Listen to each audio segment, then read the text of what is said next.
Welcome to LiveDaf, your online Daf Yomi Shir. Shalom Aleichem and welcome back to today's Daf Yomi. Menachos Daf Ayin Daled. We begin on Ayin Gimel with Beis.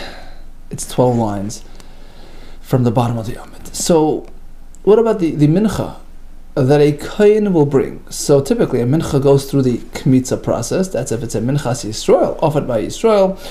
So there's the kmitza, which goes on the mizbeach, and the remainder, the shirayim, are given to the kohanim for consumption.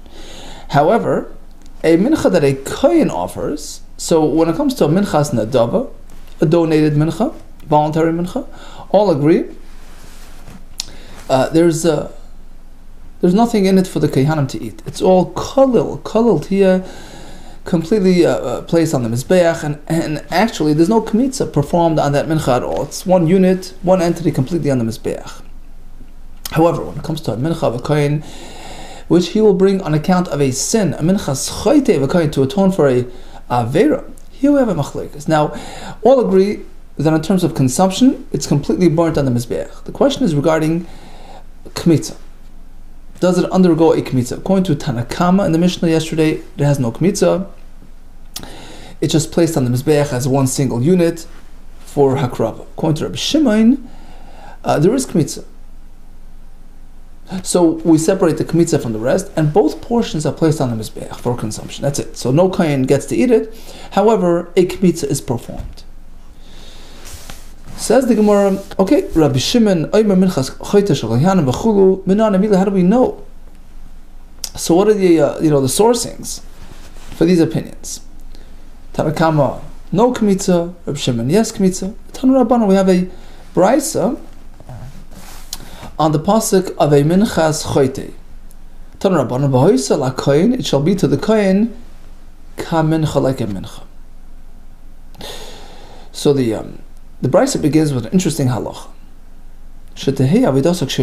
Suppose a kohen wants to process his own mincha. Okay, he's bringing a minchas choite. He wants to take care of it himself, as opposed to giving it to the other kohanim on duty today. He can do so. A kohen has a right to process his own karbanos, his own menachos. V'oisel kohen, kamincha, it's given to the kohen like his own mincha. Ato eimer. So basically, we give it to him just like he can process a minchas nadava that belongs to him. Same with the minchas choite. Ato eimer, you're saying shetei avodas shiraboy. The point of the pasuk is to teach that he can process his own mincha.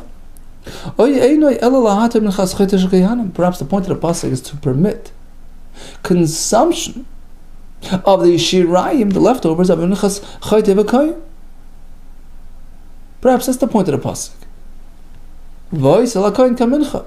That we treat the mincha of a kohen just like a mincha of a Yisrael, and the shirayim are eaten. Umani mekayim v'chol minchas kohen kolotia lo yisachal. What about the pasuk which clearly forbids eating the mincha of a kohen? Well, that's minchas nedvasa, his voluntary mincha. Aval chavasa, perhaps his obligatory mincha, a minchas choite v'kohen, runs a different track. Teinachal is perhaps over there you eat it. Tamaloymar. Let's take a look at this pasuk again. Which inevitably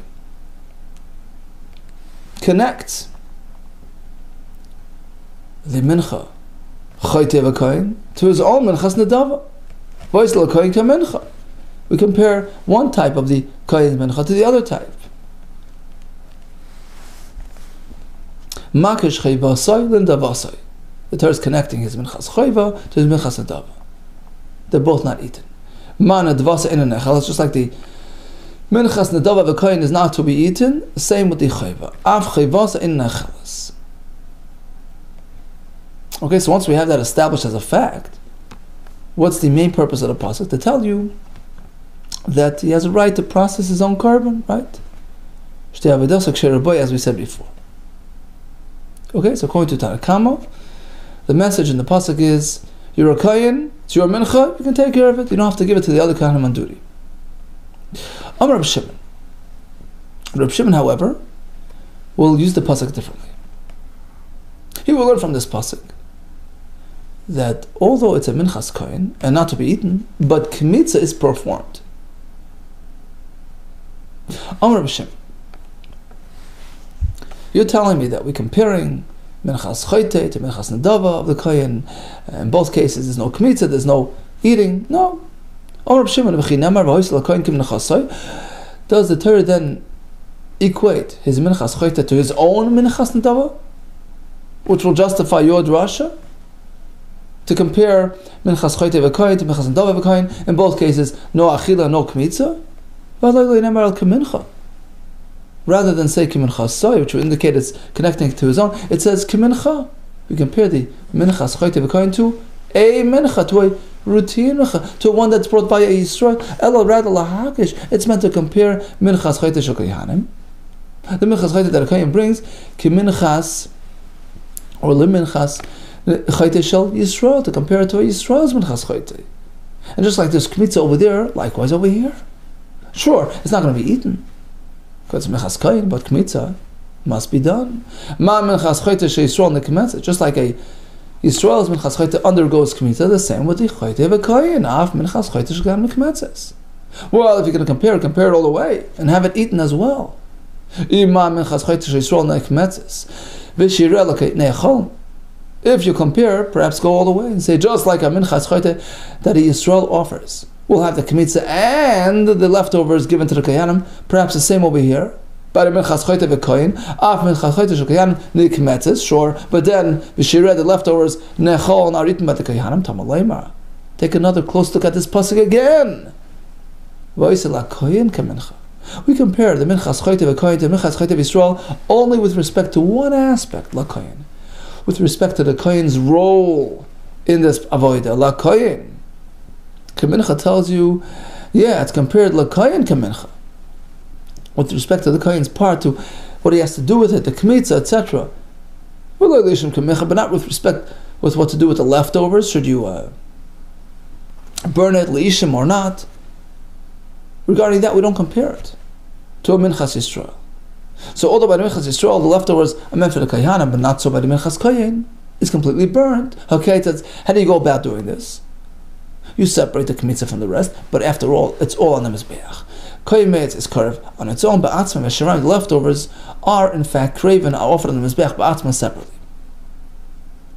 Hence, we have this machlokes between Tanakama and Shimon regarding minchas choite v'kohen. So again, all agree minchas nedava v'kohen is offered on the mizbeach as one unit. Kol tia loisi achal. Regarding minchas choite v'kohen, Tanakama says likewise, completely on the mizbeach as a unit. Reb Shimon says there's kmitza done, and then both parts are put on the mizbeach.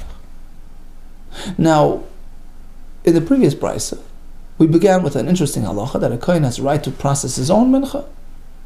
He doesn't need to give it to the next kohen who's on duty.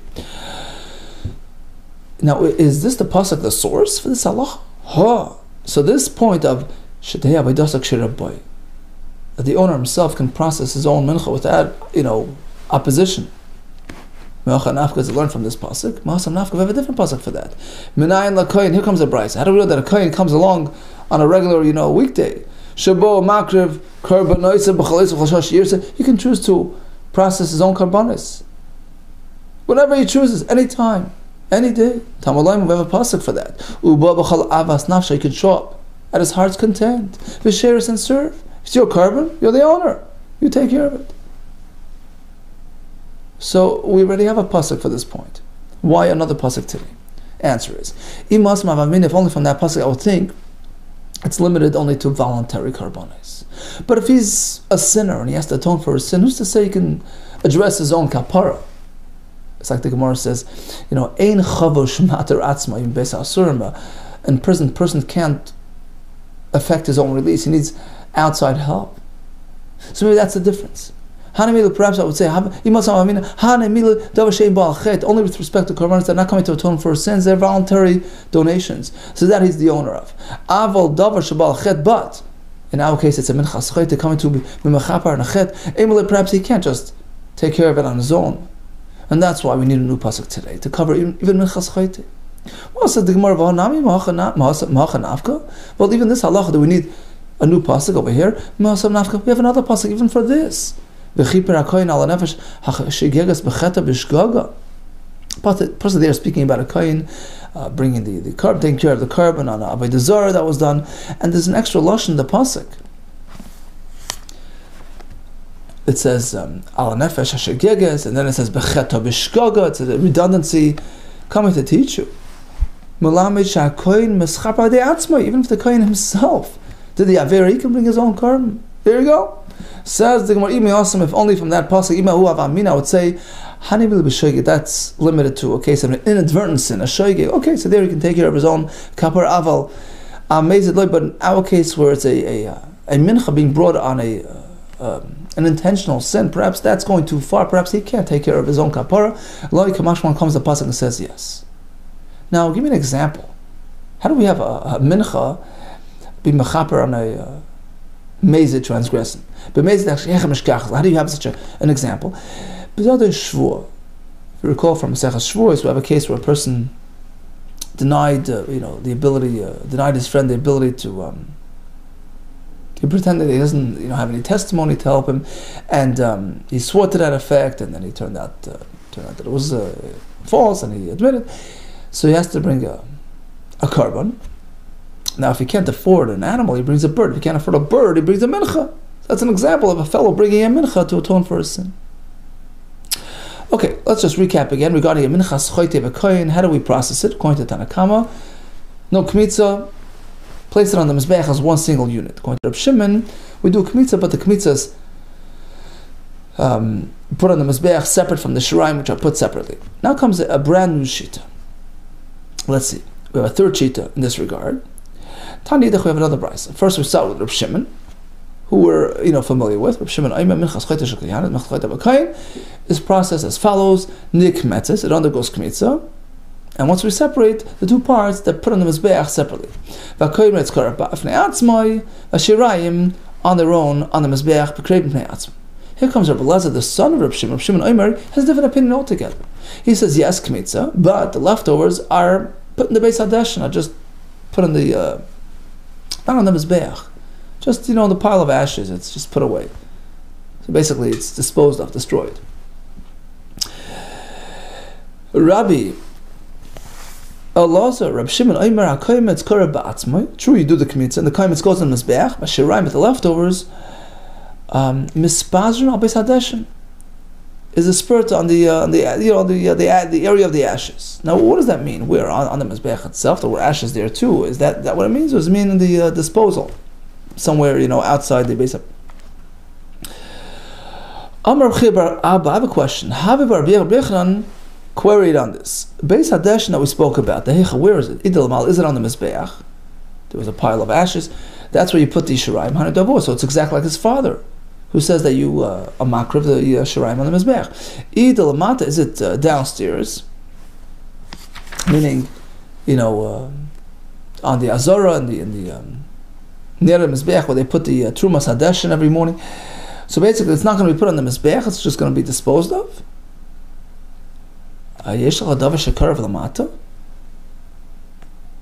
What do we find? A carbon that's meant to go on a Mizbeach, that's put downstairs and just disposed of. Amalei Rabbi Abbas, he says, you're right. It's not meant to have hakrava, it's meant to be disposed of. Maybe you're right. It was initially meant for destruction. They laughed at this. Since when do we find that a proper carbon is meant to be designated for disposal? Answers the Gemara, Tani Avod Rabbi Abin. There's a brayso. Wasn't there a brayso which will give us a source for this? Called Menachos Koyin Koil Tia Loisi Achal. So actually, here's the background. The pasuk before this one spoke about the minchas chavitin. That's the daily mincha offering of a kohen gadol, which is again completely put on the mizbeach, completely hukrav on the mizbeach. And now comes the next pasuk called minchas kohen kol tialosi achel, coming to teach us that minchas choyte, an obligatory mincha v'kohen, which is sort of continuing the discussion. It's connects to the previous mincha, which is a minchas chavitin, which is also an obligatory mincha, so to a regular obligatory mincha v'kohen, minchas chayte, is kolel tiyah lo yisiachal. Is kolel completely offered, lo yisiachal, it's not meant to be eaten. Now the obvious question in the pasuk is, once it says kolel tiyah, it's completely incinerated, completely offered, as a korban, obviously it's not going to be eaten. Why do you need to emphasize again, lo yisiachal, don't eat it? It's not meant to be eaten. Obviously, it's going to be burnt. The answer is that the last phrase, lo yisiachal, is referring to a minchas chayte. Minchas chayte b'kohen. And coming to teach us that unlike a minchas nedava b'kohen, which goes straight on the mizbeach, totally complete on the mizbeach, minchas chayte is different according to this opinion. Only the kmitza is on the mizbeach, but the rest is disposed of. I compare minchas chayte v'kohen to the minchas chavitin with respect to its non-edibility aspect. It's not going to be eaten. So regarding the negative, it's comparable. Regarding the positive, what do you do with it? Regarding that, we don't compare it. In contrast to minchas chavitin, which is completely put on the mizbeach as a krava, here it's going to be disposed of. Micah, how do you see this in the pasuk? It's read like this. Again, so we're coming off a discussion of minchas chavitin, and there it's completely on the mizbeach. The pasuk following is meant to be read like this. We sort of have to skip around on the pasuk because we want to keep the flow. We go from chavitin, which is one type of minchas chayva, and then kol minchas kohen, we sort of skip to the last part of this pasuk. We skip over the words kolel tiyah in the meantime. Lo yisiachal, which refers to minchas chayte, another form of obligatory mincha, no eating it. In that sense, it's compared to the previous mincha, minchas chavitin, which is not going to be eaten. But in terms of what you have to do with it, so that's chayva, so that's the obligatory mincha. But in terms of what you have to do with it, it's going to be disposed of, not put on the mizbeach. And now we jump back to the beginning of this pasuk, kolel tiyah, which indicates that it's going to be put on the mizbeach completely. That's a new mincha. That's nedvasa. That's the voluntary mincha v'kohen. So according to Abaye, it reads like this. we started with minchas chavitin, which is a minchas chayva v'kohen gadol, completely hook up on the mizbeach. Next pasuk, kol minchas kohen lo yisiachal, is another form of obligatory kohen minchas chayte, to atone for a sin. It's comparable to the minchas chavitin in the sense that you don't eat any of it.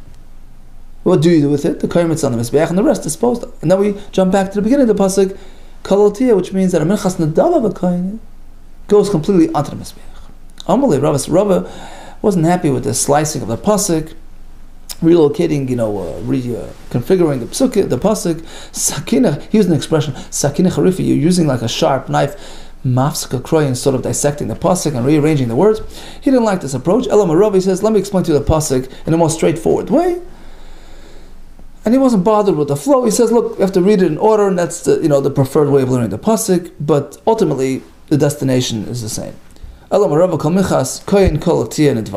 the pasuk, you're right, speaks about a minchas nedava, so it sort of veers away from minchas chayva to minchas nedava, kolel tiyah, completely on the mizbeach, and then the conclusion is lo yisiachal, which goes back to a different type of mincha, chayvasai, the minchas chayte v'kohen. Okay, so within the same pasuk, we refer to two types of menachos of a kohen. Minchas nedava is completely on the mizbeach. Menachos chayte is mostly disposed of. Only the kohen is on the mizbeach. That's a shita Rav Lezer B'Shem. Says the Gemara ve'ifachana. Now who's to say that you go this way? Maybe the other way. Maybe the menachos nedava will not be eaten, and the menachos chayva will be completely offered on the mizbeach. Says the Gemara ve'ifachana. Perhaps switch it around. Mistaber, it's more logical that nedvasoi have a little boy, that we compare the minchas nedava of a kohen to the minchas chavitin of a kohen. We compare them to each other. We include the nedava into the process of the chavitin, that it's entirely placed on the mizbeach. Shekein tedira, lo yachati, basam reich. We have three elements of a comparison. First of all, like the minchas chavitin, which is a daily mincha, minchas nedava, theoretically can come very often. Can bring it any day, any time. Loichati, they're both not atoning for a sin. And basam recha, they both have a pleasant aroma. They both have the oil content and the lavaino content, right?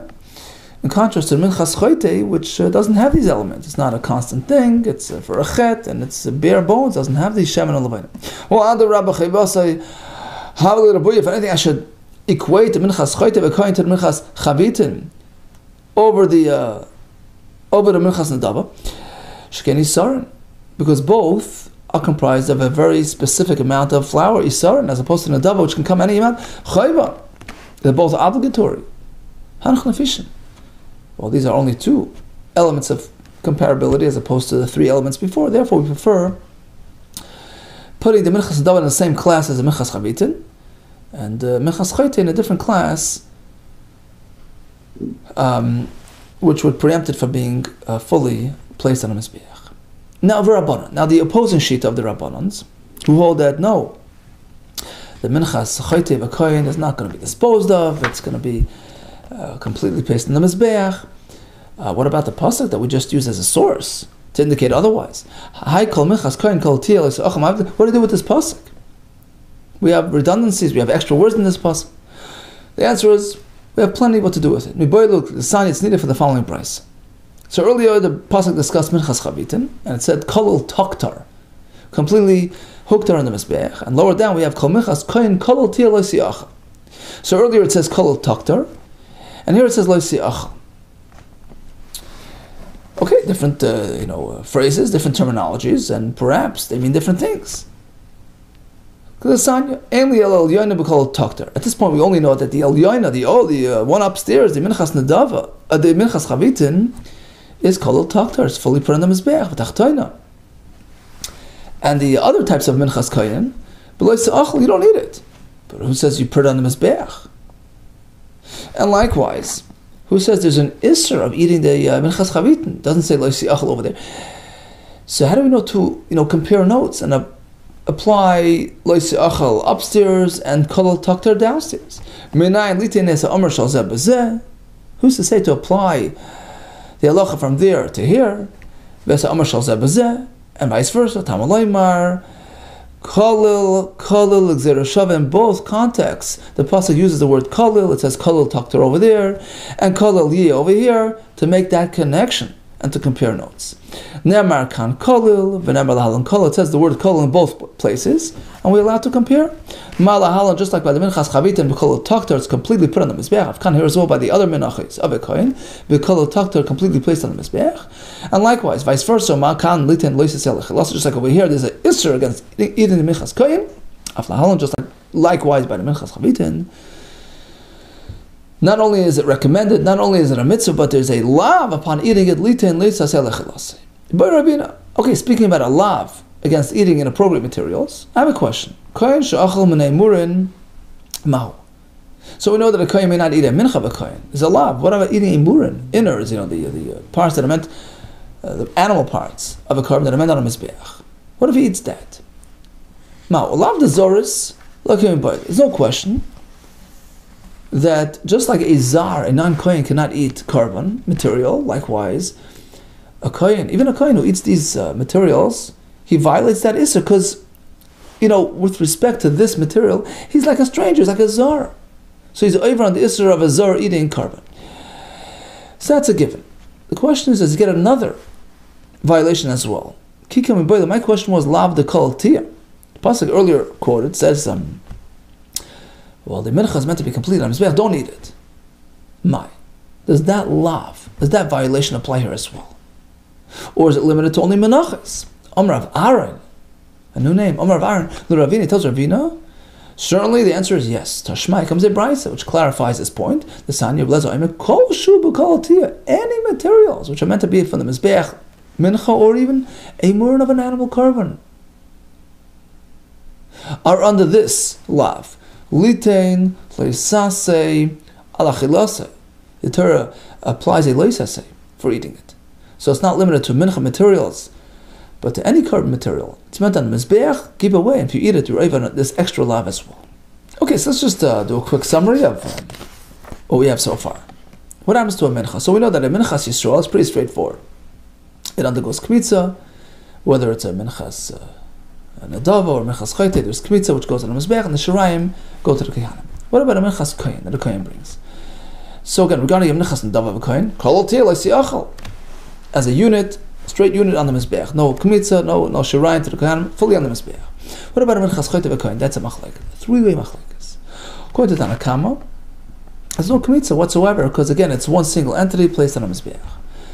According to Reb Shimon, we compare it in a sense to minchas chayte of Yisrael. There is kmitza. However, once the kmitza is done, you take it all on the mizbeach, the kaimetz on the mizbeach, and so the shirayim. According to Reb Shimon, the kaimetz goes on the mizbeach, but the shirayim are disposed of a beis hadesh.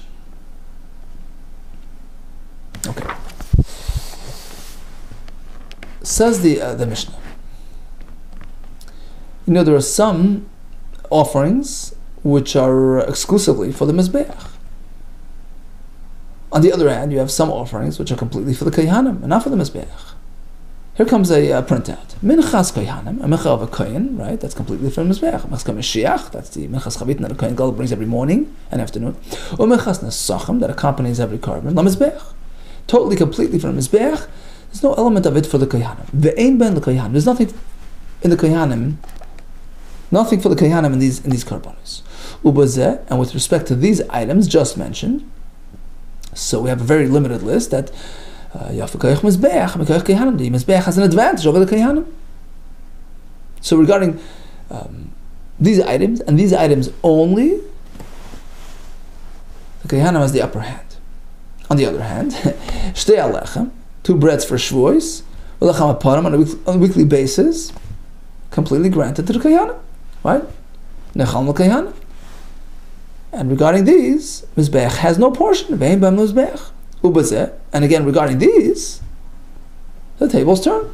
Yafa koyach kohanim. Mikam mizbeach. The kohanim have the upper hand, have an advantage over the mizbeach. They get it, not the mizbeach. V'suleka. Is this your complete list? So we go back to the beginning of the Mishnah. Are these the only things that are completely granted to the mizbeach? V'ika oila. What about an oila? Which is completely on the mizbeach. Well, not exactly. The skins of the animal, even the oil of the oila goes to the kohanim, so there is something in it for the kohanim. What about a bird oila, which has no oil, no skin given to the kohanim, it's completely burnt on the mizbeach, so that's another item that's completely from the mizbeach. Well, it's not 100% from the mizbeach. The inners they take out, so it's not completely on the mizbeach. What about the wine that comes with every carbon? It's poured on the mizbeach. Well, not exactly l'shita and azli. It's poured into the holes there on the side that it ends up poured through the container on the mizbeach, but it trickles down into the drainage system. So it's not really considered placed on the mizbeach. It doesn't end up. Ultimately, it trickles downward into the underground, so it's not really considered a mizbeach offering like the other ones. Okay, fine. So we settled that. Umay bezu. Now the Mishnah stressed ubezeh, ubezu, only with respect to these.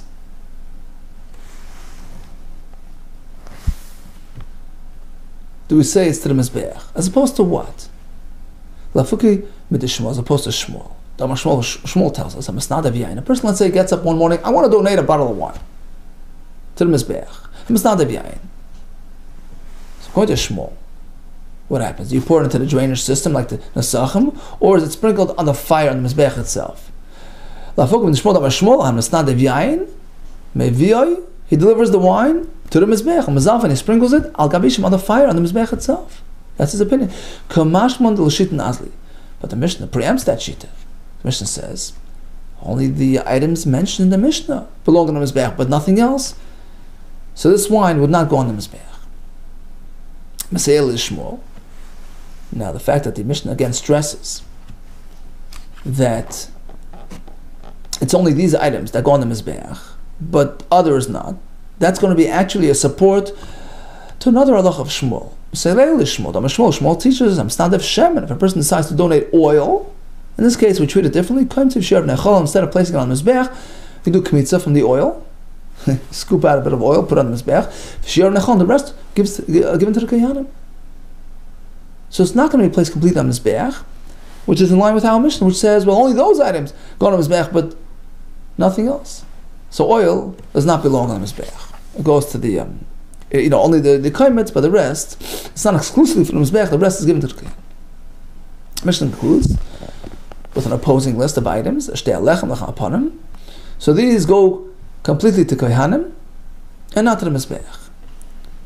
It's only these, V'su Leka. We have no other candidates for this position. Va'ika Chatas Oif, the bird Chatas, are given to the Kohanim.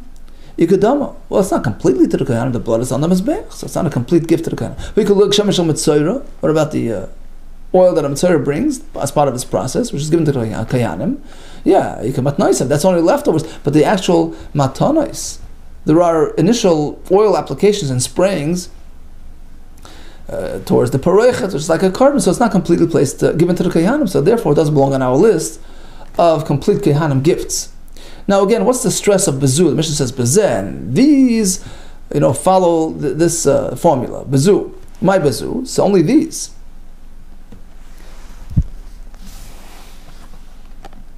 Right, so these are given to the Kohanim in all circumstances. Right, these always belong to the Kohanim. What are you trying to stress? What's the point? The Mishnah is teaching us that these items, one of which is the Shtei Alechem, will always be given to the Kohanim, no matter under what circumstance. As opposed to the Shita, which says that sometimes the Shtei Alechem will not be given to the Kohanim.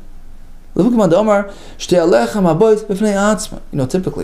Shtei Alechem HaShvuos are brought as a package together with the two sheep. Let's say they had no sheep, they had no access to sheep. So you meant to bring the breads on their own. What happens there? You give it to the Kohanim as you regularly do, or is it sort of not less than ideal situation? So it's not the classic. You don't treat it regular. You burn it. That was a discussion we had way back on Daf Mem Vav. So there's a shita which says that you burn it. Shtei Alechem habois b'fnei atzma. The breads come on their own. They're straight for Asyan. They're meant to be burnt. They're not given to the Kohanim. Kamashmon comes the Mishnah and says no. The bezu with respect to these items, one of which is Shtei Alechem, it's given to the Kohanim under all circumstances. Yafe koyach kahanim la'olam. It's going to be given to the Kohanim. That's their privilege, that's their right, under all circumstances. Okay, so in conclusion, which items are granted only to the Mizbeach? Menachos Kohanim, Menachos Kohen Mashiach, Menachos Nesachim. It's always to the Mizbeach. But in terms of donating just plain wine, we hold that it's not going to go on the Mizbeach, it goes l'shitin. On the other hand, we have a list of Shtei Alechem, Lechem Aponim, which are meant for the Kohanim under all circumstances. So even if the Shtei Alechem brought independent of the Kvasim, it still would end up being given to the Kohanim. All the best to you and Hatzlacha.